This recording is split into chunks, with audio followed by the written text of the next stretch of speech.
Assalamu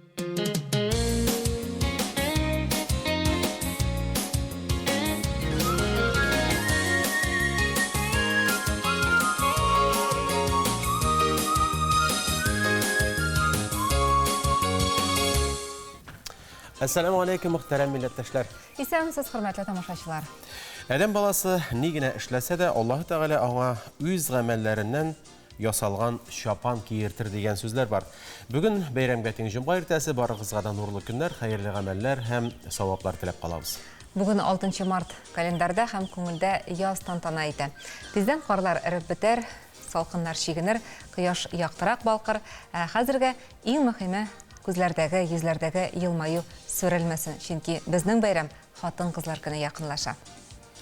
Студиябызга киләчәк мөхтәрәм кунакларыбыз турында да әйтеп узыйк. Галиәскәр Камал исемендәге Татар дәүләт академия театры артисты Гүзәл Гөлвердиева киләчәк. Абдулла Кариев исемендәге Татар дәүләт яшь тамашачы театрының баш режиссеры Ренат Әюповны да көтәбез. Республика балалар клиник хастаханәсенең матбугат үзәге җитәкчесе Зөһрә ханым Гыйбадуллина белән кызыклы шөгыльләр турында сөйләшәбез. Хезмәттәшебез Ләйсән Хоснуллина игътибарыгызга догалы җиһан сәхифәсен тәкъдим итәр. Җомга вәгазендә якынлашып килүче бәйрәмне истә тотып, Сәйдә Быстай Аппакованың акыллы хатын булу серләре турындагы нәсихәтләрен ишеттерербез. Һәр әйбернең дә тарихы булган кебек, ачык хатларның да үз тарихы бар. Мәсәлән, шушы ачык хатны Мәдинә белән Султания әниләренә 8 март бәйрәменә бүләк иткән булганнар. Алар Татарстанның Ширмешан районы Шагадай авылыннан икән. Яулыкларны һәр гүзәл зат яратып бәйли. Аларны төрле аксессуар рәвешендә дә кулланырга мөмкин бит. Хәзер без Татарстан халыклары дуслыгы йортында. Биредә күренекле шәхес, Россия һәм Башкортстан язучы, сатиригы, журналист, җәмәгать эшлеклесе Марсель Салимовның иҗат кичәсе үткәрелә. Ират өчен зур байлык, өйдә йөргән ак яулык ди халкыбыз. Биредә инде әлбәттә сәламәт һәм елмаеп тора торган хатын күз алдында тола. Ләкин ул гел ак яулыктан гына йөрми, төрле төсләрне сайлап, шуар төсле матур яулыкларда киясе килеп куярга мөмкин. Яз җите белән калын башлыкларын салып ташлап, җиңел генә матур итеп киенеп йөрисе килә.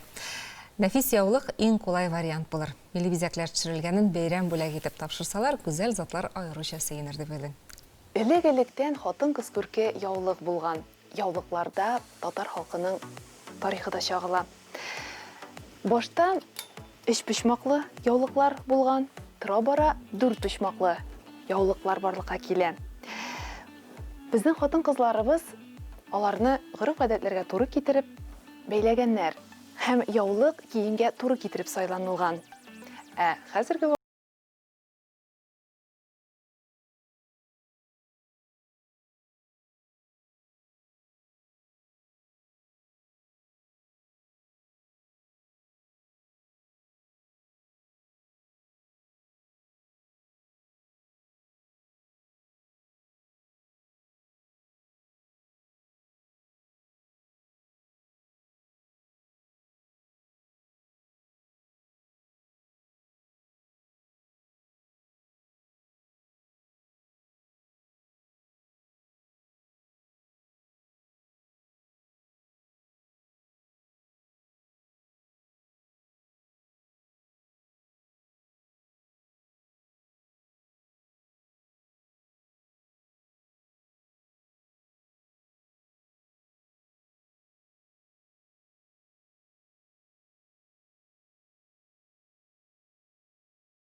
Бу яулык Сөембикә, монысы Наз, Зәңгәр шәл, ә монысы Әби дип атала. Заманча ләлә чәчәкләре белән эшләнелгән, ике яклы җылы тукымадан эшләнелгән яулыклар. Ә кышын менә шундый снуд тәкъдим итәбез. Монда милли традицияләрне саклау белән бергә заманча элементлар да онытылмаган. Яулыклар, шәлләр, кыек яулыклар, шар эшләнмәләреннән исен китәрлек. Төсләр байлыгы тукымалар төрлелегенә таң калырлык. Хатын-кыз иңнәрендә алар нинди матур булып күренәчәк бит. Егетләр колагына барлык гүзәл затларга бу яулыклар менә дигән бүләк тә була алачак. Халкыбыз мәкалләрен искә төшереп алыйк. Акыллы хатын хәзинә, хатын киңәше ханга ярый. Атың начар булса да, хатының яхшы булсын дигән борынгылар. Шуннан да бик күп кызыклы шушындый гыйбарәләр бар. Бәхетле, канәгать, шат күңелле хатын ул нинди була? Бәхетнең ачкычы гомумән кайда һәм нәрсәдә? Ирне иреткәндә, җиреткәндә хатын диләр. Сәйдә абыстай Аппакова бәгазеннән тагын да күбрәкне белербез.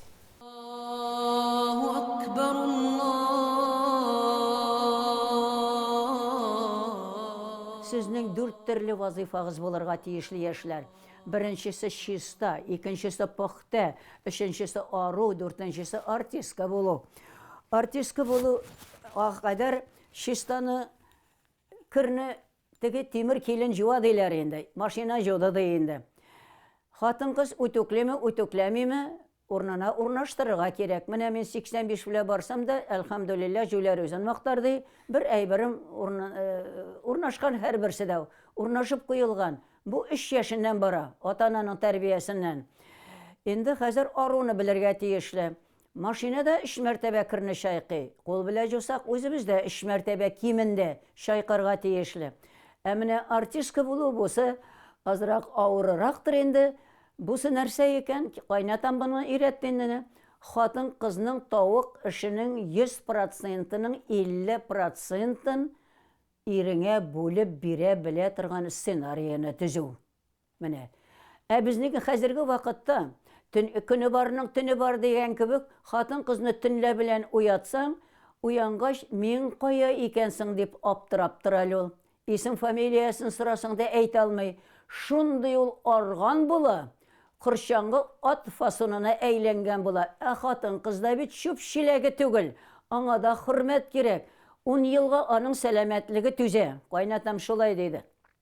Балам булай эшләсәң, 10 елга түзәр сәламәтлегең, аннан соң минем улым авыру хатын белә торыр. Шуңа күрә иреңнең 50% эшеңне иреңә бүлеп бир дип өйрәтә дә. Ничек менә шуңа барам инде, әйе. Ничек әти тыңламый бит ул дигәшеннән өйрәтим әле мин сине ди. Әйдә әти өйрәттем. Яшәң инде ул чагында мотор киенгәннәр инде, беретка киям инде җәен кышын. Аның төсендә галстук шикелле косынка инде муенда. Синди башта сумкаңны тотты. Әйдә җаным, кибеткә чыгып кирик, әле дип әйтте. Аннан соң ди подъездыгызга чыгып биткәндә ди, беретканың астыннан чәчләреңне битеңә тартып төшерде. Шуннан мен җаным сумканы гына тотып тор әле, чәчләремне рәтлим дип әйтте. Чәчләреңне рәтләп бетергәченнән подручка ал, иреңне әкият сөйлә дә башка сумка күтәрмә диде. Без үзебез гаепле хатын-кыз. Ир кайтканчы бөтен эшне эшләп бетергә тырышабыз. Тирлибезме, арабызмы, анда безнең эшебез юк. Ир кайтканда эшебез булсын, бетсен, идән җылсын, ашы пешсен, баланың дәресе карасын, бөтенсендә. Хатын-кыз эшли дә. Эштән кайткач ашын пешерә, баласының дәресен карый, мәктәбенә карый, кирен юа. Шуннан соң хәзер күбрәк яшьләргә булай өйрәтәм инде. Менә сез ашыгызны пешерегез, табынны хәзерләгез. Вады итеп, үзегезчә матур итеп хәзерләгез. Менә шул табын хәзерләгән вакытта балалар хәзерләргә тиешле, ана түгел табынны. Тарелкалар куя алалар. 3 яшендәге бала кашыкларны да куеп чыгала. 7 яшенә кадәр бала 3 яшендә алганны 7 яшендә ныгыта. 7 яшендә инде бала әти-әнигә тулысынча үзе булдыра алган хәтле эш эшли башлый.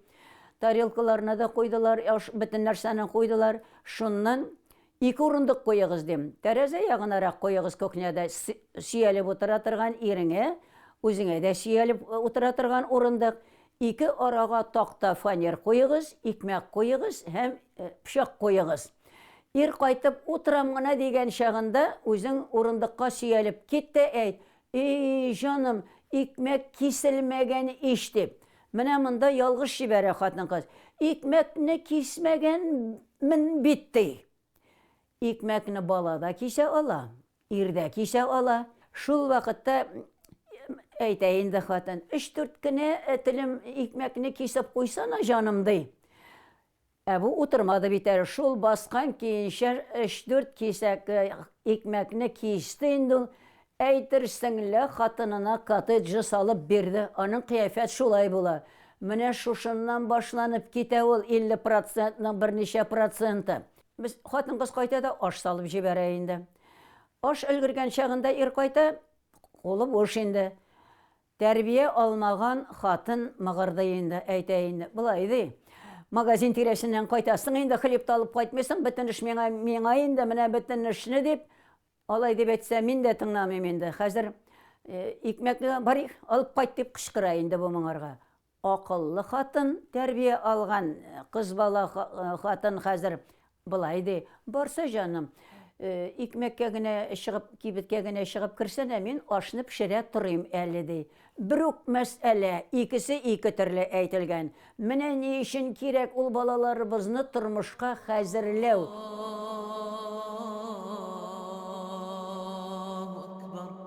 Бүген ир-егетләребез өчен күңелле мәшәкатьләр. Güzel затларга, сөйгән җырларга, кызларга, әбиләргә, апаларга бүләкләр табасы бар. Егетләр, әгәр дә бик нык аптыраган булсагыз, инде алдагы видеоязма сезнең өчен шәт шоколад кына эретә алырсыздыр дип уйлыйм. Шоколадны нәни кызларда, өлкән яшьтәге ханымнарда ярата. Ә бит шоколадның ацтек теленнән тәрҗемәсен карасаң, аның шул кадәр популяр булуына гаҗәпкә калырлык. Чөнки шоколад тел әче су дигәнне аңлата. Һәм аны баллы тәм-томга әйләндерү индустриясендә җир йөзендә 50 миллион чамасы кеше хезмәт куя икән. Кайбер уңган куллар исә үз өендә шоколадтан татлы, затлы десертлар әзерләп сакландыра. Бәйрәмнәр алдыннан һәммәбез дә бүләккә нәрсә сайлыйм икән дип баш вата башлыйбыз. Тышкы яктан да зауыклы күренергә тиеш ул, мәгънәле дә булсын, игътибарын да җәлеп итсен дибез. Авыз итәрдәй бүләк булса тагын да яхшырак дигән сүз. Эльвира Кәримуллина шоколадтан төрле хәрефләр ясый, ә хәрефләрдән исә төрледән төрле яхшы котлау сүзләре төзергә мөмкин. Исәмсез хөрмәтле тамашачылар, мин сезгә бүген шоколадтан төрле сыннар ясарга өйрәтәм. Моның өчен безгә 2 төрле шоколад, форма кирәк була. Хәзер без су парында ак шоколадны эретәбез.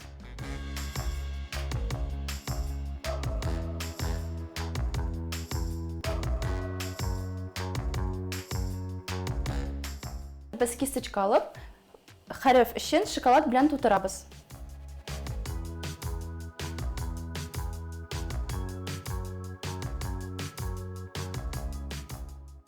Шул сул белән кара шоколадны эретәбез.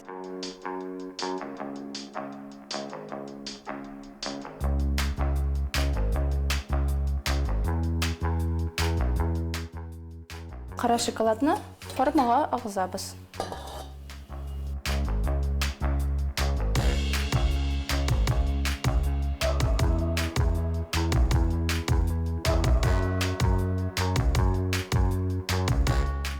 Хәзер инде монамысын без 2 сәгатькә куябыз салкынга, ә монамысын 15-20 минутка.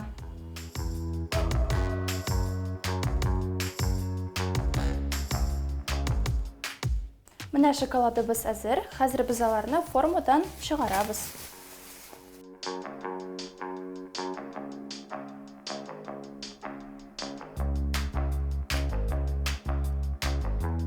Хәзер без әзер хәрефне матур иттереп коробкага урнаштырабыз.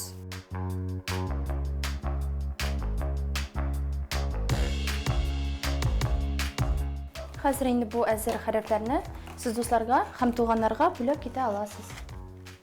Өстәвенә бу бүләк матур итеп төрелгәндә, ә шоколад сөюче тәмле тамакларыбызның күңеленә ул аеруча хуш киләчәк. Әни, нигә мине тау итмәдең? Түзә белә ул тау, сабыр ул. Ә син эчтән генә кабатлыйсың. Кеше булу улым авыр шул. Ләйз Зөлкәрнәй әнә шулай дип язган иде. Ә без исә бүген балалар авызыннан, балаларга дип атап язылган шигырьләрне ишетербез. 8 мартны біз бала шақтан ук әниләр бәйрәме дип кабул итәргә күнеккән. Шушы бәйрәм көнендә әнисенә үз куллары белән кәгазьдән чәчәк, открытка ясап тапшырса, әнисе аны дөньядагы иң матур бүләк кебек сөенеп кабул итсә, сабый өчен нинди зур бәхет. Балалар бакчасында, мәктәпләрдә иң күңелле бәйрәм нәкъ менә 8 мартка багышлап оештырыла бит.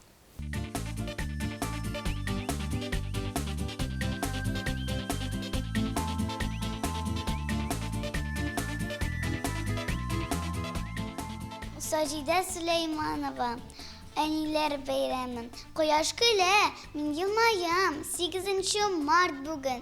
Бүген әниләр бәйрәме. Шуңа күңелем шат минем.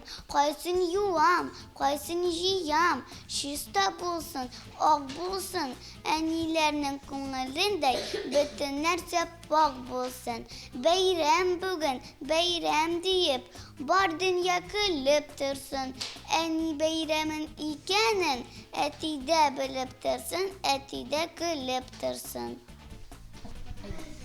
Көндә булышам Энҗе Мөэминова. Минем дә бәйрәм ул, әниләр бәйрәме. Сагынып көтәм бит мин дә ул бәйрәмне. Әнием гел матур булсын дип тырышам. Минеңгә һәр көнне, һәр эштә булышам. Сурткыч белән мин суртам тузанны. Әнием яратмый урын җир тузганны. Тәртипкә китерәм үземнең бүлмәне, су сибеп үстерәм өйдәге гөлләрне. Әнигә мин шулай һәр көнне булышам. Әнием гел матур булсын дип тырышам. Мин аңа бүләккә матур гөл үстерәм. Әнигә бәйрәмне мин шулай китерәм. Бүләк йылдыз. 8 март бүген безнең өйдә зур бәйрәм. Әти чәчәк бүләк итте, әниемә бер бәйләм. Идәннәрне юды, аннан сулар сипте гөлләргә. Бүгенге көн ошамаган, бер дә башка көннәргә. Мин нәрсә бүләк иттемме? Бик шәп бүләк ясадым. Сөтемне дә эчеп куйдым, ботканны да ашадым.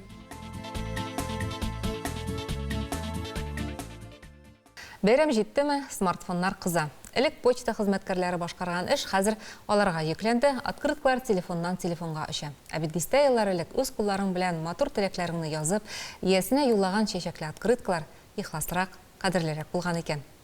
Шуннан да минем архивымда да алар шактый саклана. Открытка килгән көн ул инде үзе бер бәйрәм шикелле, аны матур итеп шкафка, күз алдына матур итеп куясың, өстәл өстенәме. Ул бик күп кешенең игътибарын җәлеп итә, аны кат-кат укыйлар. Шуннан инде бер-ике атнадан соң ул архивка күчә һәм кадерле ядкар буларак үз урынын ала. Аларның кайберләре инде хәзер музей экспонатына әверелгән. Һәр әйбернең дә тарихы булган кебек, ачык хатларның да үз тарихы бар. Мәсәлән, шушы ачык хатны Мәдинә белән Султания әниләренә 8 март бәйрәменә бүләк иткән булганнар. Алар Татарстанның Ширмешай районы Шагадай авылыннан икән. Бүген без сезнең белән шушы ачык хатлар тарихы белән танышырбыз. Якыннарыбызны күп очракта социаль челтәрләрдән виртуаль ачык хатлар белән котлыйбыз. Тик чын кәгазьдән ясалган ачык хатны кулга алып, аңа күңел түреннән чыккан теләкләрне язып бүләк итүдән дә күңеллерәк нәрсә юктыр. Еллар үтсә дә аны кулга алу белән юлаучының күңел җылысын тоярга мөмкин. 8 мартка багышланган ачык хатлар СССРда 1952 елдан гына чыгарыла башлыйлар. Алар өстендә яхшы рәсемнәр эшләгән, төрле тематик серияларда чыгарылган. Ачык хатларны коллекцияга туплау филокартия дип атала. 1966 елдан Советлар илендә 8 март көне ял көне итеп игълан ителә. Шул вакыттан башлап бу тема белән бәйле ачык хатлар сизелерлек күбрәк чыгарыла башлый. Безнең музей фондларында бик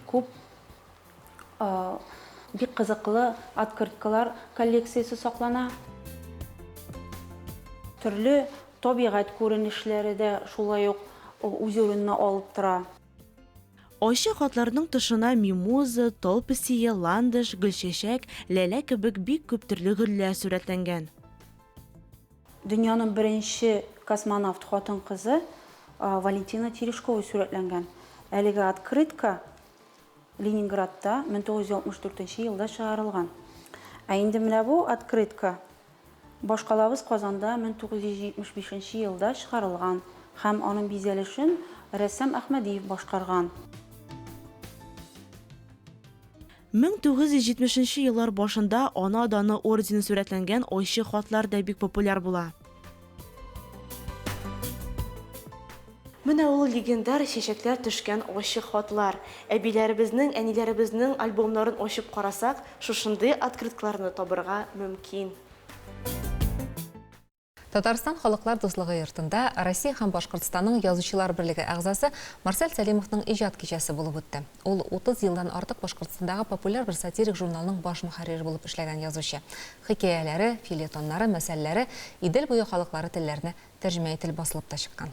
Марсель әфәнде бик актив яза, чып-чын юмор остасы. Аның басылып чыккан әсәрләре, китаплары да һәм Татарстан Республикасында яшәүче дуслары да шактый күп. Хәзер без Татарстан халыклары дуслыгы йортында. Биредә күренекле шәхес, Россия һәм Башкортстан язучы, сатиригы, журналист, җәмәгать эшлеклесе Марсель Сәлимовның иҗат кичәсе үткәрелә. Марсель Сәлимов 1949 елның 3 гыйнварында Башкортстанның Борай районы Сәйет Куржа авылында дөньяга килә. Әдәби эшчәнлек белән кечкенәдән шөгыльләнә башлый. 8 яшендә беренче әсәрләре дөнья күрә. Язучының хикәяләре, фельетоннары, юморескалары, шигырьләре, мәсьәләләре, скетчлары һәм интермедияләре республика матбугатында даими басылып килә. Серләр капчыгы дип исемләнгән беренче китабы 1982 елда чыгарыла. Хәзер Марсель Сәлимов Уфа, Мәскәү, Казан, Чебоксар шәһәрләрендә башкорт, рус, татар, чуаш, болгар телләрендә нәшер ителгән 30-га якын китап чыгарган. Ул шулай ук Россия халыклары әдәбияты тарихында беренче 2 томлык сатирик китап авторы да. Клуб кичәһе, сорашу, бер-беребезне күрү, күрешү, яратышу, саклашу булышу, менә шундай үзенә күрә ниндәйдер байрам кымак. Мин күз алдына китергәйнем, һәм ул шулай булып чыкты. Марсель Сәлимовның кичәсе җылы мөхиттә җырлы биюле бай концерт программасы белән үрелеп барды. Очрашуда аның каләмдәшләре, дуслары язучының әсәрләрен укып, иҗаты турында сөйләштеләр. Марсель Сәлимов уникаль бер шәхес. Уникаль бер күренеш. Менә шуңа күрә мин аны kim şairi, kim yazıcısı diye oңайсызлана. Әллә ул башкортныкы, әллә ул татарныкы дияргә дә мөмкинлек бар, чөнки әдипләребез дигән татар язучылар арасында Марсель дә бар. Марсель абыйның әлеге «Чырына күрә җыры» дигән китабы Татарстан китап нәшриятында басылды. Һәм шушы китапны эшләгән дәврдә мин үзем өчен һәм башкалар да шушы китап белән танышкан вакытта үзләренә күңел күтәренкелеген, тормышка бөтенләй башка караш, матур караш, авырлыкларны җиңәргә көч бирә менә шушы китап. Чөнки андагы шигырьләрне менә кабат укыганда да бер тында укып чыгып була.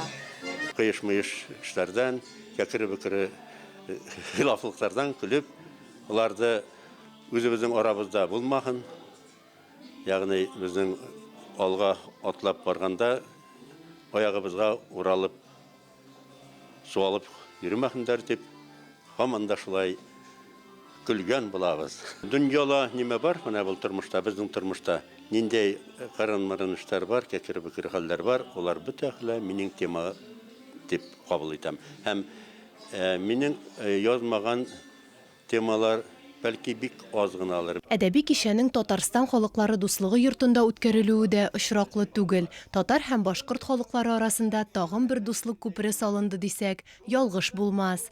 Һәр халыкның яраткан язучылары була, төрле халыкларны берләштереп торучы язучылар бар. Һәм Марсель Сәлимов, Марсәлим, ул әлбәттә шушы язучыларның берсе. Аның иҗатын һәр ике республикада да, гомумән Советлар Союзында халыклары Хәнәк журналы ашада, басылган китаплары ашада белеп, яратып килделәр.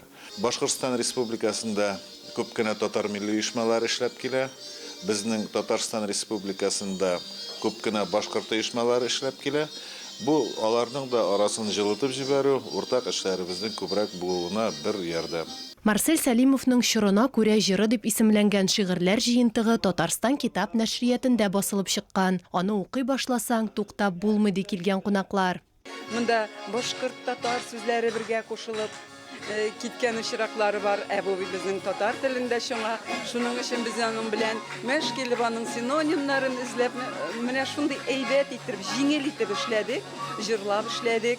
Һәм ул безнең күңелдә менә шундый олы бер шәхес, аңа карап соклану, аннан үрнәк алу, һәм менә башкаларга да аның иҗатын тәкъдим итү теләге туды. Көч бирә менә шушы китап. Чөнки андагы шигырьләрне менә кабат укыганда да бер тында укып чыгып була.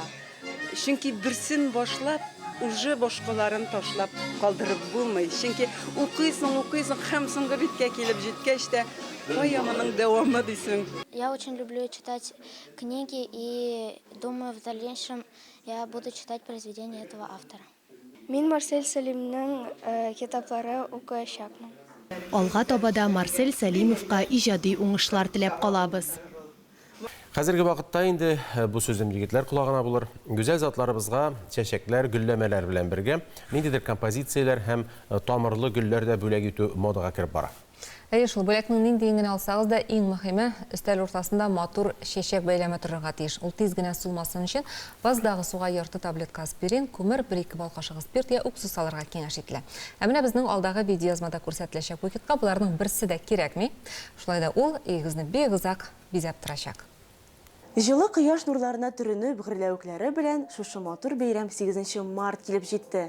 Бүген без Лилия ханым белән шушы бәйрәм уңаеннан сезгә матур чәчәктән композиция ясарга булдык. Әйдәгез бу сюжетны бергәләп карап үтик. Без бүген гадәттәгечә язгы композиция ясарбыз. Алабыз монда гиацинт, крокус, мускари дигән чәчәк һәм нарцисслар. Без аларны утыртабыз да, безнең яраткан хатын-кызларыбызга бүләк итәбез. Алар инде ул композицияларга карап, искитерлек үзләренә бер кайф алачаклар. Үзебезнең кайфларыбызны күтәрер өчен, язны тизрәк күңелләргә чакырыр өчен шундый бер гүзәл матур кашпалар алабыз. Монда инде куян сүрәтләнгән. Керамик кашпауга керамзит салып калдырабыз. Ул гөлгә салган артык суны үзенә сеңдерә. Әз генә җир алабыз. Салабыз. Хәзер суганчалы гөлнең тамырын таратып, кашпауга күчереп утыртабыз. Гөлләребез бүрләнеп кенә килә, ә инде 8 март көнне алар шаулап чәчәк атачак. Бу чәчәк композициясе инде бер генә көнлек атналык кына түгел, озакка җитәчәк. 1-2 чатна чәчәк ата. Күрәбез бит монда бөтен чәчәкләр әле әзер түгел. Алар чиратлашып, хуш хисләрен, үзләренең гүзәллекләрен безгә күрсәтеп яшәячәкләре. Җиңелчә генә туфрак салып чыгабыз. Хатын-кызга иң әйбәт бүләк ул нинди? Минем уйлавымча, Ләйсән, бу бик тә кызыклы сорау. Миңа калса, хатын-кызның рухи дөньясы бай булса, анарга бары тик ниндидер ачык, ямьле хисләр кирәк. Бәлки мин шундый романтик кешедер. Миңа калса, менә бүләкнең үзенең кыйммәтлеге кирәк түгел, бүләкне ничек бүләк итүләре, менә шул кыйммәтле. Без инде хәзер шушы мүк белән җиребез өстенә аны куеп, кашпаларда утырабыз. Бу мүк тагын табигый матурлыкны өсти.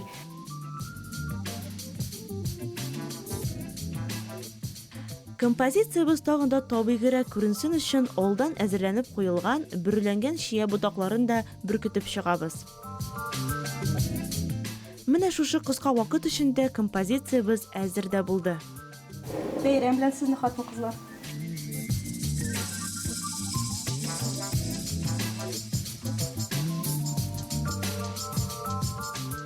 Халыкара хатын-кызлар көне якынлаша, шул уңайдан студиябызда кунакта Галиәскәр Камал исемендәге Татар дәүләт академия театры артисты Гүзәл Гөлвердиева. Хәерле көн, Гүзәл. Хәерле көн, исәнмесез. Без сезне якынлашып килүче бәйрәм белән тәбриклибез. Рәхмәт, сезне дә шулай ук. Рәхмәт. Камал театрындағы спектакльләрдә гүзәл сез бик матур җырлы рольләрен башкарасыз һәм тамашачы аларын бик яратып кабул итә. Мәктәптән ук мәгән сәхнә йолдызы булгансыздыр. Менә җырчы булыймы, театр артистымы дигән менә шундай сайлау алдында калырга туры килмәдеме? Булды ул. Мин кичкенә чактан гел сәхнәдә. Мин җырлый идем. Һәм инде 9нчы сыйныфны бетергәндә мин әйтәм кая барыйм микән дип уйлаган вакытта музыка көллиятенә барасым килгән иде. Мин анда нишләптер көннәрне бутапмы имтиханнарга соңга калдым. Һәм кире 10нчы сыйныфка кайтып, мин аны бетердем, укып бетердем 10нчы сыйныфны һәм нишләптер үзгәрдеме минем фикерем, театр училищесына барып кирдем мин. Бер тапкыр насыйп булмаган икән, инде башкасын сынап дидегез әйме? Театрда ничә ел эшлисез инде? 2013 елдан бирле эшлим, 7 ел була инде. Инде башкарган рольләрегез дә шактыйдыр. Санап барасызмы? Аллага шөкер санап бармыйм. Менә бөтен кешене гашык итәрлек героиняларда уйныйсыз, малай ролендә, балалар өчен спектакльләрдә әкият геройларында уйныйсыз. Менә тискәре образлар сезнең халкыгызга туры килер иде микән? Туры килер иде. Әлегә андый роль туры килмәде бугай сезгә. Тискәре дип менә бабайлар шугында тискәре түгел инде ул. Ул ничектер менә аның үз характеры, ул менә ничегрәк әйтим. Гот дигән төркемнәр бар бит, готка тартымрак, аннан да тискәррәк рольләр уйнаган булмады әле. Бармы ришвәткә дәва спектаклендә дә сез секретаршаны башкарасыз. Аны да менә шундый теге бик позитив дип әйтеп булмый бит, ул сатирик образ. Тискәре дип әйтеп булмый инде аны. Ай. Ләкин ул бик үзенчәлекле иде. Һәм бу сезнең дә сезне кайсы спектакльләрдә нинди рольләрдә карый алабыз? Шулай ук уйнаган спектакльләр инде Зәңгәршәл, Бабайлар чуагы, Әтәш менгән читәнгә һәм балалар өчен спектакльләр Кәҗә белән Сарык һәм башкалар. Анда мин әби белән сугынасын башкарам. Бик кызыклы рольләр. Яңа спектакльләрдә инде Өйләнәм дигән Илгиз Зайниевның спектаклендә катнашачакмын, анда да күрергә була. Шул. Менә театрда эшләвегезгә, иҗат дөньясында булуыгызга үзегез канәгатьтер, бәхетлеме үзегез? Канәгать, үз менә яратып эшләгән эш түгел диләр бит инде. Эшкә йөрмәгән кебек. Ул менә күбрәк хобби, шундый үзеңнең күңелеңдә менә илһам килә бит. Шуны илһамыңны кайдыр чыгарырга кирәк. Һәм менә шундыйрак эш дип саныйм мин аны. Менә хобби дигән сүз чыкты, тагын бер хобби. Мисалы сезнең алдыгызда бик матур чулпылар, алкалар, кул эшләре. Менә шуларга да осталыгыз бар икән. Бу бит инде зәркәнчелек дияргә мөмкин. Ничегрәк килеп чыкты бу мавыгы гүзәл? Бу менә бик кызык тарихи вакыйга дип әйтим мен инде. Галия Бану спектаклен чыгарганда инде премьера көннәре җитәрәк. Галия Бануга алкалар һәм чулпылар кирәк булды. Мин инде моны үзем интернеттан, кибетләрдән карап, эзләп, бер кайында таба алмагач, шундый кибеткә кирдем, менә шушы бәләкәй генә металл детальләрне сата торган кибеткә кергәч, әйтәм, туктале, моны әйтәм, үземдә эшли алам бугай, тиз генә. Ул менә башта ничектер аның схемасы килде минем. Әйтәм, моны булай тоташтырсаң, нәрсә белән тоташтырып була, нинди инструментлар белән. Һәм шуннан мин аның менә бу бусинкаларын, ниләрен, тимерләрен җыеп алып кайттым да. Әле ул вакытта менә мондый инструментлар белән эшлим мин аны. Мондый инструментларым да юк. Нәрсә алырга кирәк икән дә белмим. Шуңа мин аны кайшы ярдәмендә бөгеп, кәкре-бөкре булса да ясап чыгардым. Әле ул менә Галия Бануга ясаган алкалар һаманда тора, мин аны Зәңгәршәлгә киям инде. Һәм менә иң беренче ясаган шулпаларның берсе шундый сәхнә өчен, теге сикергәндә, биегәндә төшмәсен өчен дип, шундый кичкенә генә шулпалар ясадым инде. Булар бит инде гүзәл минем аңламыйча мондый карга борын белән генә эшләнми, анда паяльник та кирәк, анысын да тотасың. Паяльник белән эшләмәскә дә мөмкин, чөнки менә бу җимнәр. Мәсәлән, менә булар шулпылар. Алар бары тик шушындый менә металл таяклар белән генә тоташа. Таякларның очларын менә шушы инструментлар ярдәмендә түгәрәкләп кенә куясың. Паяльник миндә бар, әле мин аның белән үзләштермәдем. Ул бик авыр инструмент. Камал театры актрисалардан уңған әйеме, кімдір сүргілер шеге, кімдір матур тіп шулпылар, ясы өзіңізге кіне ясысымы гүзел бұларына, әлі енді башқа актрисаларға да ма? Сұрағандарына ясым. Міне бет. Міне? Театрның өзінің Әйе, шынаны міне, нендеген ақынар иесі болса да, қатын қызға шылай қол ішлері білән шығыллену файдалы дейлер, шенки оны чықтыр рухи энергия береділер. Келішесіз бұл фикір білән? Міне, үйге қойтасың, шул илхам келе, аны қойдыр шығарға керек. Шығармасаң, сен... Көңіл орнында түгіл. Көңіл орнында түгіл. Іш пұша башлы нәрселер ішлерге керек. Менің андай хоббиларым бик көп. Мен рәсім ясым. Ondan fotoğa düşürəm. Ondan ilham келгәндә şiir də yaza alam. Maşallah. Lakin алар бер кешегә дә укытканым булмады. Алар минем үзем өчен генә инде. Бәйлим, шигәм. Шулай ук бүтән хатын кызларның һөнәрләрен беләм дип әйтергә була. Мин аларның бөтенсен эшләп караганмын. Бу осталыклар әнигездән киләме? Әнидән, әни минем алай ук бик шөгыльләнми, ләкин кичкенә вакытта мин менә мәктәп елларында укыганда аның белән бергә бисырдан төрле агачлар, сәйләнә инҗе бөртекләренә шулай итеп әйберләр ясыйдыр, төрле тимергә тыгып инде аларны. Беләзекләр, шулай ук оригами, менә кул эшләре белән шөгыльләнәдерик.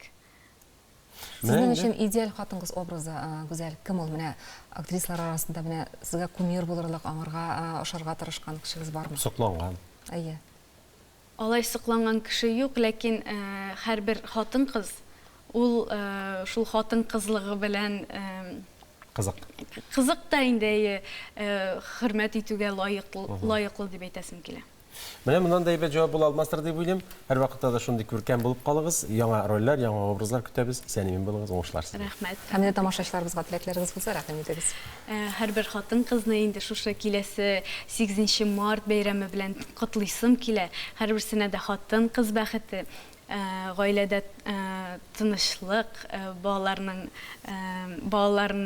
канәгать булсыннар. Барыгызны да бәйрәм көннәре белән. Рәхмәт. Зур рәхмәт. Хөрмәтле тамашачылар, студиябездә кунакта Галиәскәр Камал исемендәге Татар дәүләт академия театры артисты Гүзәл Гөлвердиева булды.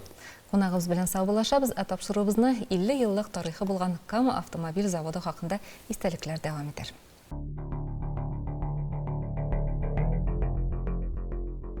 КамАЗ дигәч тә тимер томыр техниканың күз алына китермәгез. Биредә әдәбиятка, журналистикага да урын бар. Үткән сюжетта без бу хакта әйткән идек. Бүген КамАЗ төзелешен, эшчәнлеген яктырткан, тирәнтен өйрәнгән басмаларга тукталырбыз. КамАЗ турында айрым журналистлар гына түгел, безнең язучылар, күренекле генә язучыларыбыз, сәнгать осталары КамАЗга багышлап поэмалар, хәтта романнар яздылар. Менә без инде шушы иҗат кешеләренең КамАЗ белән бәйләнешен күрсәтә килдек, өйрәнә килдек, аларның тәҗрибәсен тарата килдек. КамАЗ өчен махсус газетлар чыгарылды. Мәсәлән, Чаллыдан Нур газеты чыга башлады. Беренче тапкыр бөтен берни шул кадәр кызык газеты заманында. Әлбәттә, өлкә газет журналистлары булышты. Казан дәүләт университеты махсус группа укытты. Аларның тырыш хезмәте эссез калмаган, тик әлеге әдипләрне үсеп килүче буын беләме. Илдар Низамов исә Марат Әмирханов, Касым Тәхау кебек шәхесләрнең әйтеп бетергесез нәтиҗәле эш алып барганын сөйләде. Марат Әмирханов. Бу күренекле язучы, безнең тарих язучы, бүген дә исән сау, КамАЗ белән аралашып, яши тарихи хезмәтләре белән атаклы Хамид ага Мөхәммәтшинны. Ул инде мархум 10-15 ел КамАЗның үзендә диярлек яшәп, Чаллыда Ватаным Татарстан газетының үз хәбәрчесе булып эшләде. Касым Тәхау КамАЗ турында берничә китап язган, үзе шагыйрь, үзе ни кызганыч, узган ел вафат булды. Әмма безнең тыңлаучыларыбыз, тамашачыларыбыз аны хәтерли әле. Атаклы мөхәрриребез Шәмси Хамматовны Ул вакытта КАМАЗ төзелеше белән турыдан туры шөгыльләнгән. Шул вакытта ул Дәүләт Советы депутаты да иде. Күптән түгел КАМАЗ мастер хакында Федор Бондарчук җитәкчелегендә сериал төшерелә башлады. Бу әлбәттә куанычлы вакыйга, әмма алдан әйтеп үткән, шулай ук хезмәт тирен тамызган башка шәхесләр ни кызганыч биредә телгә алынмаса да, аларның өлеше барлыгын онытмаска кирәк. Казанда Тартария яңа топография дигән фотокүргәзмә ачылды. Анда төрле төбәкләрдә яшәүче милләттәшләребез тормышыннан фотосурәтләр тупланган. Шулай ук Чаллы шәһәрендә инде 25-нче тапкыр Ак мәчеттә республика күләм Коръән укучылар бәйгесе дә үткәрелгән. Менә шундый яңалык та бар. Яңалыклар белән таныштыруны хезмәттәшебез Ләйсән Хыснуллина дәвам итәр, эфирда Догалы җиһан сәхифәсе. Ләйсән, рәхим итегез, без сезне тыңларга әзер. Рәхмәт Илдар, Гөлназ. Әссәламу алейкум, мөхтәрәм дин кардәшләребез. Җомга көне мөбарәк булсын. Казанның Гаилә мәчетендә васыятнамә киләсе буыннарга әйтер сүз бәйгесенә йомгак ясалачак. Быел 2нче тапкыр уздырылган конкурска 54 эш килгән. Жюри хезмәтләренә зәвыклылыгы, затлылыгы, динилеге, язма сөйләм теленә туры килүе һәм башка таләпләр буенча бәяләгән. Казанда күп санлы мөселманнарның үтенече буенча Коръән укырга өйрәнәбез дип исемләнгән курслар янәдән башланып китте. Бу хакта Татарстан Республикасы Диния нәзарәтенең матбугат хезмәте хәбәр итә. Әлеге курсларда остазлар гарәп алфавиты, мәхрәҗ, авазларын дөрес әйтү һәм тәҗвид, Коръән укудагы махсус кагыйдәләр, идгам, мат кагыйдәләре, төркеме, нечкә һәм калын хәрефләр туктау кагыйдәләре һәм билгеләре һәм башкалар буенча дәресләр үткәреләчәк. Дәресләргә 50ләп ир-ат һәм хатын-кыз йөри. Алар аерым белем алалар. Мөслимәләр өчен Коръән өйрәнү буенча экспресс-курслар һәр дүшәмбе көне Казанның Галиев мәчетендә уза. Экспресс-программа 2 айга исәпләнгән. Ир-атлар өчен дәресләр тирәнәйтелеп 4 ай дәвам итәчәк. Чаллыда яшьләр өчен берничә чара узды. Шәһәр мөхтәсибәте ярдәмендә татар-мөселман яшьләре өчен үз-үзеңне камилләштерү дәресләре эшли башлады. Максат проектында оештыручылар үзеңне камилләштерү юлларын өйрәтә, финанс һәм эшмәкәрлек белеме бирә. Беренче очрашу Нур Ихлас мәчетендә узды. Яшь мөселманнар проектының максаты белән таныштылар һәм мөселман кешесе нинди булырга тиеш дигән мәсьәләләргә фикер алыштылар. Шулай Гэс мәхәлләсе мәчетендә әдәп һәм әхлак дәресләре башланды. Алга таба очрашу уңаеннан гаилә дәресләре, семинарлар уздыруда күздә тотыла. Сидоровка бистәсендә урнашкан Ихлас мәчетендә мөселманнар җәмгыяте Мин хиҗаб яратам исемле чара оештырды. Кызлар яулык бәйләү, мехенди ясау буенча мастер-класслар уздырды. Яшь кызлар үзләренең тормышка мөнәсәбәтләре турында чыгыш ясадылар. Кичкенә генә ярминкәдә эшләде. Әлеге авыл бу якларда иң борынгыларның берсе. Заманында биредә 2 мәчет, мәдрәсә, берничә җил тегермәне дә була. Сүзебез республикабызның Кайбиш районы Шүти авылы турында бара. Безнең хәбәрчебез Рамис Сафин бу якларда булып борынгы авылның тарихы, андагы мәчет эшчәнлеге белән дә танышып кайтты. Татарстан Республикасының көньяк батышында урнашкан Кайбыш районының Шүти авылы районның иң борынгы авылларының берсе. Аларга нигез 16-нчы гасырда ук салына. Менә шушы минем артымдагы урман артында инде Чувашстан Республикасы башлана. 17-нче гасырда нигез салынган бу авыл башта Чувашия АССРга да керә әле. 1921 елдан ул ТАССР составында. Чүти баба дигән кеше килеп утырган да туганнары белән шушы Тутый кыш елгасы буена. Дисә Чүтине икегә ярып Тутый кыш елгасыга. Шуның яр буена килеп утыра. Һәм шуннан инде аның исеме белән шушы авыл кала. Авылда беренче мәчет 1880 елда салына. Ул чорда авылда халык саны 1800дән артып китә. Шуңа күрә дә 1887 елда авылда икенче мәчет төзелә. Безнең авылда 2 мәчет булган. 2 аларның берсе клуб иде, берсе клуб иде, берсе безнең мәктәп булып торды, бер бинасы булып торды. Мәчет төзелешенә 19-нчы гасырда рөхсәт бирелгән уникаль документ бүген дә мәчеттә саклана. Безнең Чүти авылында мәчетләргә рөхсәт ителгән Казанский губерния Сибирский уезд, Кашалинский волость булган вакытта безнең адресыбызда. Менә шундый не буенча. Бу тарихи документ инде. Ни кызганыч 1903 елда беренче тарихи мәчет янгын чыгып янып китә. Авылның динле һәм белемгә омтылуын күреп, хәзерге Яшелүзән районы Ак Егет авылыннан Шафигулла Заһидуллин дигән кеше Шүтидә мәчет төзетә, мәдрәсә ача. Заһидулла Шафигуллин дигән кеше килеп шушында төзетә мәчет. 1903 елда мәчет төзетә. Ул мәчет бинасы хәзерге вакытта да бар. Хәзерге без карап киттек. Кызыл бина бар. Һәм анда кайтырга тиеш була Зариф Бәшири һәм анда укытырга тиеш була. Biraz гына укыта, ул билгеле шушы җәдид мәдрәсәсе була. Анда инде дөньяви белемнәр, математика, география, тарих фәннәре укытылырга тиеш була. Һәм билгеле инде шулай укыта башлыйлар да. Мәчет каршында бүген дә ир-егетләр һәм хатын-кызлар өчен мәдрәсә эшли. Менә бу җирдә без менә укытабыз балаларны. Мин ир балаларны укытам, хатыным кыз балаларын укыта.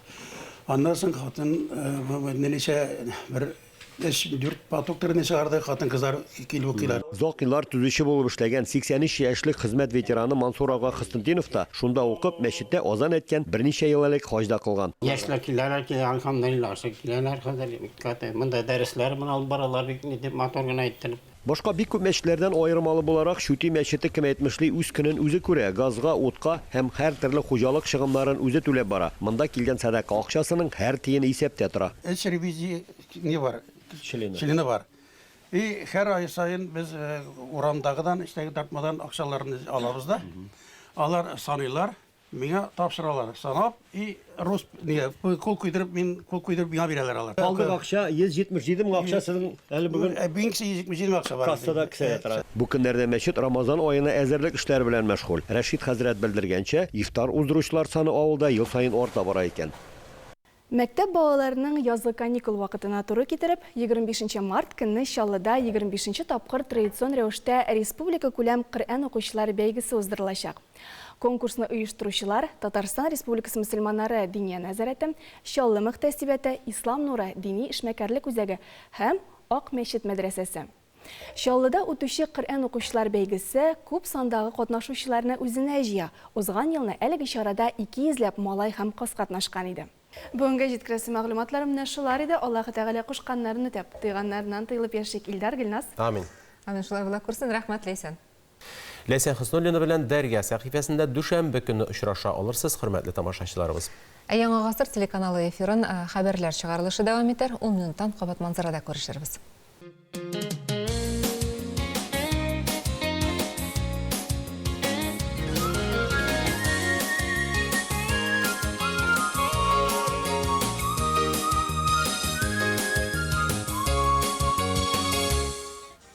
Исәнмез, хөрмәтле тамашачылар, Манзара информацион музыкаль программасы үз эшен дәвам итә. Хәерле көн, телевизор караучы дуслар. Бүген 6 март халыкара хатын-кызлар көне якынлаша. Моннан 119 ел элек Нью-Йоркта 15 мең хатын-кыз митингка чыгып, ерләр белән тигезлек, сайлау хукукы, тигез хезмәт хакы һәм эш көнен кыскартуны таләп итә. 2 елдан Клара Цеткин тәкъдиме белән халыкара хатын-кызлар көне үткәрелә башлый. Әнә шулай митинглардан башланган истәлекле дата әкренләп йөзен үзгәртте. Хәзер 8 март яз, гүзәллек, хатын-кызларга мәдхия җырлау, аларны бүләкләр белән сөендерү бәйрәменә әверелде. Казан шәһәрендә кояш һаман элекке ишә чыга. 6 сәгать 21 минутта дөньяга күренәчәк ул һәм 17 сәгать 29 минутта баячак. Көннең гомуми озынлыгы 11 сәгать 8 минутта тәшкил итә. Һиҗри ел исәбе буенча Рәҗәб ае бара һәм аның 12нче көне. Тапшырыбызның алдагы минутларында. Яулыкларны һәр гүзәл зат яратып бәйли. Аларны төрле аксессуар рәвешендә дә кулланырга мөмкин бит. Тел турында сөйләшсәк, никадәр генә сөйләшсәк тә сөйләшеп бетерә алмабыз шикелле. Мәсәлән, рус телендә дә шундый бер проблема бар. Ул да булса эндәш сүзләр. Кешеләргә ничек эндәшергә? Әфәндем дип эндәшергәме, господинмы? Я булмаса, шуны аптырап ахрысы инде хәзерге вакытта безнең ил кешеләре молодой человек, я булмаса мужчина дип ир кешеләргә, хатын-кызларга ди девушка дип эндәшәләр. Элек бит сударь һәм сударыня дигән сүзләр булган, ләкин алар бүген инде актуаль түгел. Шул эндәш сүзләр темасын дәвам итеп, бүгенге чыгарылышта хатын-кызлар хакында инде күп сөйләштек. Ир-егетләрне дә игътибарсыз калдырмыйк. Әткәм-әнкәмнең теле сәхифәсендә тел галиме Фуат әфәнде Галимуллин ага, абзый, абый сүзләренең кулланылышы хакында сөйләр.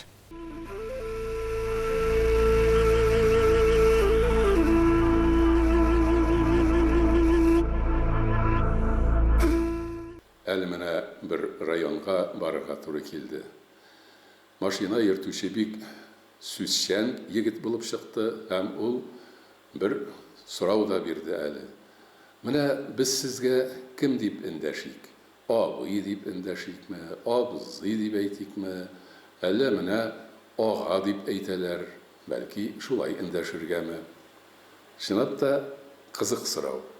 Безнең халкыбыз ир кешеләрне олылап әйткән вакытта абый, абзый диләр. Һәм әлбәттә мондый жылы итеп әйтү бик күңелле күренеш. Абзыйның, абыйның күңеленә дә ул май булып ята һәм инде үзенә карата ниндидер бер матур мөнәсәбәт барлыгын сизә. Әмма рәсми даирәләрдә сөйләшкәндә бу сүзнең тагын бер варианты бар. Ага диләр. Мәсәлән, без Гомәр ага Бәширов, Әмирхан ага Еники, Нәқи ага Исәнбәт дип әйтә торган идек. Һәм алар булай әйтүгә бер дә каршы килмиләр иде. Әмма Фатих ага Хөснигә ага дип эндәшсәң, бер нәрсә дә агып тормый әле. Миңа абый дип әйтегез, яки йомшаграк итеп абзый дип әйтсәгез дә була дип, үзе кит-кит көлә торган иде. Чынлап та ага дип әйтү, ул инде безнең гадәти тормышта бик еш кулланылмаса да, рәсми даирәләрдә без аны еш кулланабыз. Ягъни ага дип әйтү, ул инде кешене айруча зурлап әйтүне белдерә. Һәм біз тормышта урынына, жайына, кешесенә карап, өчесен дә урынлы кулланыйк. Рәхмәт.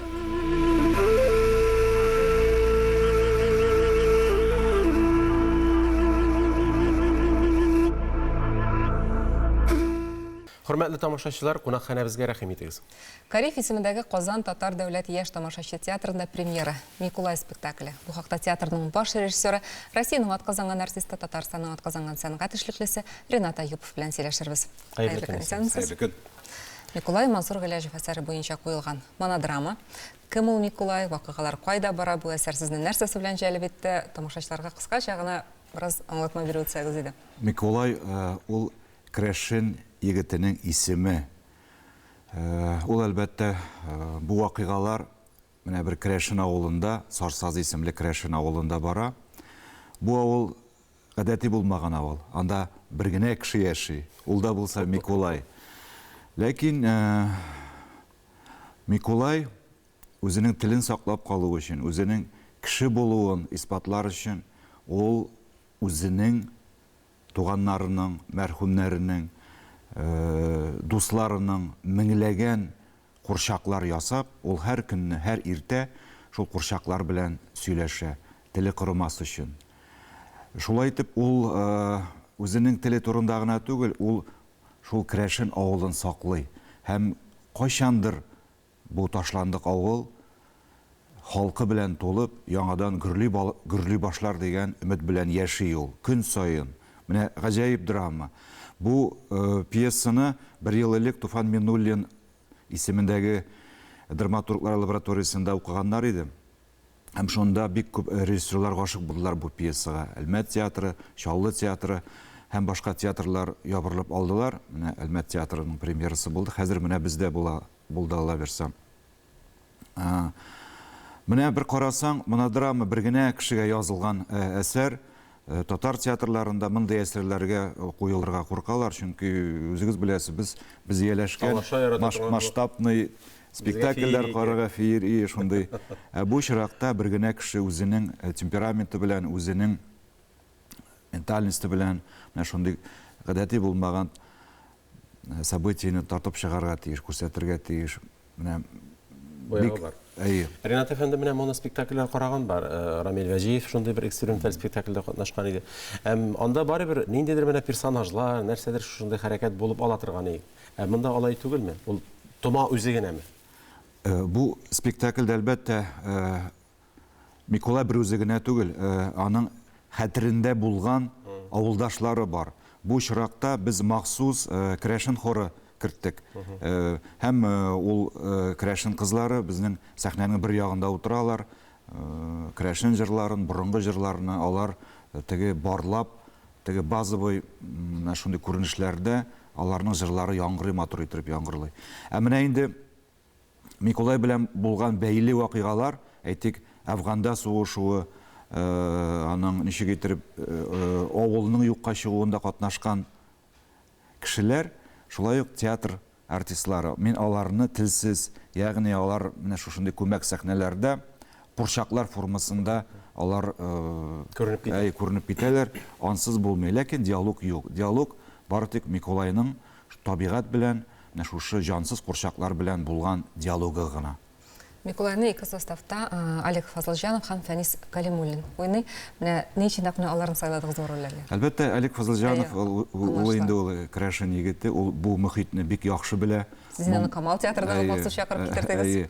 Бу ике яктан да кирәк иде. Беренчедән, безнең театр өчен зур тәҗрибә бу. Тәҗрибә. Аннан соң безнең артистлар ничек иттереп башка театр артистларының актерлык осталыгын карап, алар барбер үзләреннән инде теге тәҗрибә туплыйлар, бу кирәкле бер. Аннан икенче ягы бар, теге хәзер шундый коммерция вакыты, ул теге шундый әйтик талантлы артистның бездә уйнавы, ул безгә халыкны яңадан теге икенче пластын тартып китерү өчен дә кирәк иде.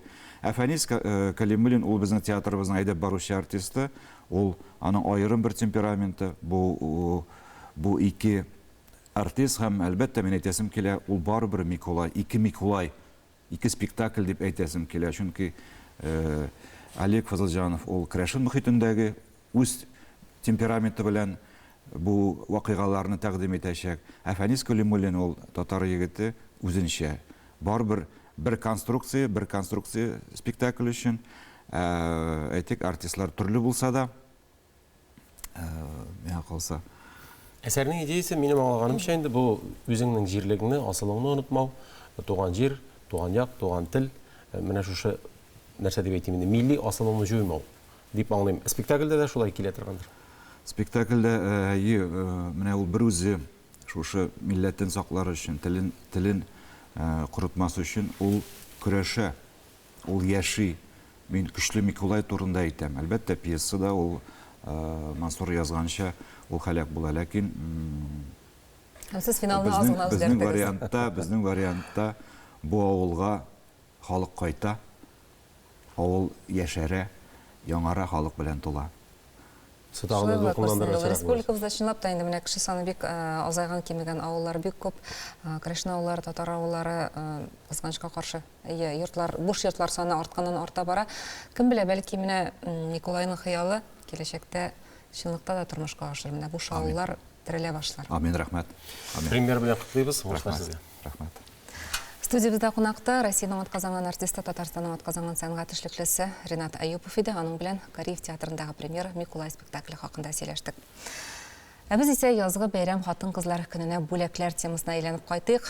Бик тиз шиңеп, матурлыгын югалтырлык чәчәк бәйләме түгел, озак вакыт ямь биреп торырлык язгы гөлләр композициясе сайларга тәкъдим итәбез һәм ул 8 март уңаеннан гына түгел, театрга барганда яраткан артистларыгызга бүләк итү өчен дә бик урынлы булачак. Җылы кояш нурларына төренеп, гөрләвекләре белән шушы матур бәйрәм 8 март килеп җитте. Бүген без Лилия ханым белән шушы бәйрәм уңаеннан сезгә матур чәчәктән композиция ясарга булдык. Әйдәгез бу сюжетны бергәләп карап үтик. Biz бүген гадәттәгечә язгы композиция ясарбыз. Алабыз монда гиацинт, крокус, мускари дигән чәчәк һәм нарцисслар. Без аларны утыртабыз да безнең яраткан хатын-кызларыбызга бүләк итәбез. Алар инде ул композицияларга карап искитерлек үзләренә бер кайф алачаклар. Үзебезнең кайфларыбызны күтәрер өчен, язны тизрәк күңелләргә чакырыр өчен шундый бер гүзәл матур кашполар алабыз. Монда инде куян сурәтләнгән. Керамик кашпога керамзит салып калдырабыз. Ул гөлгә салган артык суны үзенә сеңдерә. Әз генә җир алабыз. Салабыз. Хәзер суганчалы гөлнең тамырын таратып, кашпога күчереп утыртабыз. Гөлләребез берләнеп кенә килә, ә инде 8 март көнне алар шаулап чәчәк атачак. Бу чәчәк композициясе инде бер генә көнлек атналык кына түгел, озакка җитәчәк. Бер ике чатна чәчәк ата. Күрәбез бит монда бөтен чәчәкләр әле әзер түгел. Алар чиратлашып, хуш хисләрен, үзләренең гүзәллекләрен безгә күрсәтеп яшәячәкләр. Җиңелчә генә туфрак салып чыгабыз. Хатын кызга иң әйбәт бүләк ул нинди? Минем уйлавымча, Ләйсән, бу бик тә кызыклы сорау. Миңа калса, хатын кызның рухи дөньясы бай булса, анарга бары тик ниндидер ачык, ямьле хисләр кирәк. Бәлки мин шундый романтик кешедер. Миңа калса, менә бүләкнең үзенең кыйммәтлеге кирәк түгел, бүләкне ничек бүләк итүләре, менә шул кыйммәтле. Без инде хәзер шушы мүк белән җиребез өстенә аны куеп, кашпаларда утырабыз. Бу мүк тагын табигый матурлыкны өсти.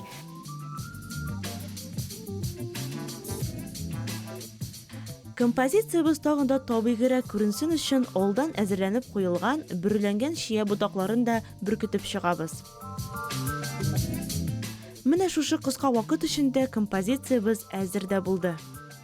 Бәйрәм белән сезне, хатын кызлар.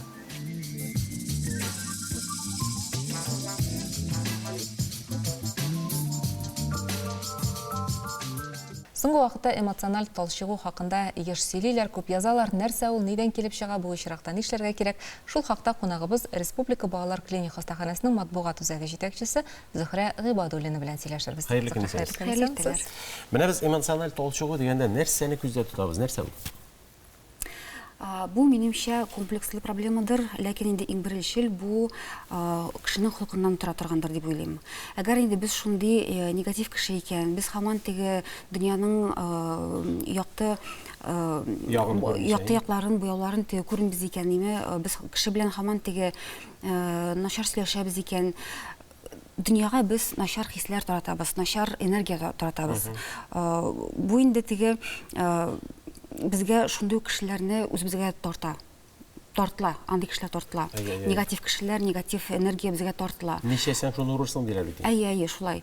Шулай торып без шундый шартларда һаман яшибез икән, безгә теге дөнья күркәмдә түгел шикелле күк тыйла торгандыр инде, дөнья шундый начар күк тыйла торгандыр. Кешеләр дә, минем теге тирә-якта кешеләр һаман шундый начар, теге кара кеше шикелле күк тыйладыр. Шушының нәтиҗәсендә безгә дөнья теге һаман тагын кабатлы инде күркәм түгелдер шикелле күк тыйла башлый да, кешенең күңел төшенкелеге барлыкка килә. Һәм ул бит әле психосоматик дигән фән нигезендә кешенең физик авыруларына китәргә дә мөмкин. Ансы да бардыр. Икенче яктан без бит инде теге төрле иттереп яратылган да бит инде, икенче яктан караганда без бөтенебездә бер төрле була алмыйбыздыр да. Якты чырайлы кешеләр дә булырга тиештер инде, икенче кешеләр дә булырга тиештер инде. Ләкин инде теге дөньяң әзрәк кызыграк булсын өчен, дөньяның ямен күрер өчен үз-үзеңә дә ниндидер ысуллар табырга тиештербез. Сез хастаханәдә табибларга һәм пациентларга нәкъ шушы эмоциональ талчыгудан, эмоциональ выгорание дип әйтәләр инде, арынырга ярдәм итү өчен махсус дәресләр оештыргансыз икән. Каллиграфия һәм инглиз теле дәресләре. Ничек итә ул дәресләр? Һәм алар кешенең рухи халәтеннән нинди йогынты ясый? Кайда аның дәвалау эффекты дип әйтик? Бу ничек башланды? Безнең балалар клиник хастаханәсенә килеп ирешкәч бит инде миңа бүтән дөнья ачылды бит инде, шушы нихатлы балаларны күрдем бит инде, үз хәсрәтләре, әти-әниләре белән ятып торалар бит инде, әбиләре белән ятып торалар. Йөзләрендә хәсрәт инде, күренеп тора инде ул. Аннан соң инде безнең күп еллар дәврендә балаларның көн күрешләре әзрәк кызыграк үтсен өчен йөзләрендә менә Татык барлыкка килсен өчен әзрәк. Әйе, теге өмет барлыкка килсен өчен, йөзләре әзрәк, битләре әзрәк теге елмайсын өчен көндәлек безнең анда төрле чаралар үткәрәбез без. Безгә төрле организациялар киләләр бит инде, артистлар дисеңме анда, оркестрлар дисеңме, балетлар дисеңме, театр, курчак театры дисеңме, бүтән кешеләр безгә киләләр дә төрле чаралар үткәрәләр. Шулай торып мин әйтәм, нишләп югалып торамсың әле? Мин бит әйтәм, беренче образованием буенча бит әйтәм тәрҗемәче. Мин әйтәм, нигә әле без балалар өчен генә шундый чаралар үткәрәбез? Мин әйтәм, әти-әниләр бит тә мохтаҗ шушындый чараларга. Аннан соң бит инде аларга да бераз ничектер менә вакытны алыштырырга. Әйе, әзрәк теге игътибарларын икенче якка юнәлтер өчен дип уйлап табылган шундый бер чара инде. Аннан мен әйтәм, безнең бит табиблар да көндә төндә шушы балаларны терелтер өчен эшләгән табибларның да көнкүрешләре һаман теге бер төсле. Мин әйтәм, әйдәле, менә мин әзәк икенче якны алып барыйм әле. Балаларның әтиәниләрен, әбиләрен һәм безнең табибларга мен әйтәм, инглиз теле дәресләрен дә кертә башлыйм әле. Ул бит инде гел дә кирәкле нәрсә, инглиз теле беләбез инде, теге бик популяр нәрсә. Аннан соң инде мин уйладым да, мен әйтәм, нигә әле мен әйтәм каллиграфияны кертмәскә. Бу бөтенләй булмаган нәрсә, безнең теге көндә бит инде төрле теге мастер-класслар, поделкалар ясыйлармы нәрсә дигәндә каллиграфияның булганы юк. Бу бит инде кеше өчен теге бер бик сирәк булган нәрсә. Без аны күбрәк теге рәсем рәвешендә кертәм мин аны. Ул гарәп язулармы? Гарәп язулар инде. Мин теге үзем тәрҗемәче булгач инде, ул безнең курс рәвешендә кертелгән нәрсә иде. Мен әйтәм, нигә шуны кертмәскә, сатып алдым инде теге махсус перья дигән каләмнәр бит инде теге махсус кистерелгән. Сатып алдым мин аларны төрле төстә иттереп, теге кара гына түгел. Мен әйтәм, булсын әле шундый теге төрле төстә иттереп, матур булсын әле дип, үзем ясадым шундый матур теге гарәп рәсемле теге матур кагазьләр инде теге матур булсын дип. Шулай иттереп, теге алфавитларга бирелмичә, менә совсем теге тирән төшенмичә бер сүз алып, мәсәлән, менә без алабыз инде бәхет дигән сүзне. Алабыз елмаю дигән сүзләрне, шундый теге күңел күтәрә торган сүзләрне алабыз да, шуны язабыз инде. Әзрәк теге хәрәкәтләрне өйрәтеп инде, менә хәрефләрнең ахырда, уртада, башында языла торган кагыйдәләрне өйрәтеп, әзрәк шуларның кайфларын күреп, миңа инде бик теге Аннан соң матур язу күнекмәләре, алар бит әле вак моториканы яхшыртып, баш мие эшләренә уңай тәэсир итә диләр. Шулай бит. Моториканы да яхшырта, баш миендә эшләтә, яхшырта. Алар үзләренә дә мәгълүмат бит, Коръәнне өйрәнү өчен, мәсәлән, гарәп телен өйрәнә башлар өчен бер нигез булган. Һәм ничек кабул иттеләр? Табиблар, балалар, аларның әтиәниләре, алар уңай нәтиҗәсен күрәләрме? Бик ошаттылар. Аны инде бүтән бүлекләр теге сорап миңа әйттеләр, безгә дә килегез, безгә дә үткәрегез дип, аны сорыйлар, инде бик ошаттылар. Чөнки ул теге менә без бит инде күнеккән эшләргә, үзебезнең эштә көндә кешеләр үзләреннән ерак булган профессияларда буласылары килә бит инде. Ул менә балерина бит инде безнең теге шундый зәвыклы профессия, җырчы бит инде, и менә художник, рәссам була инде, рәссам. Менә шул аларга теге каләмне алып, кагазьләрдә язу, ул мин теге махсус кагаз алдым теге калын, үткәрми торган теге чернилны. Үткәрми торган кагазны алдым бит инде.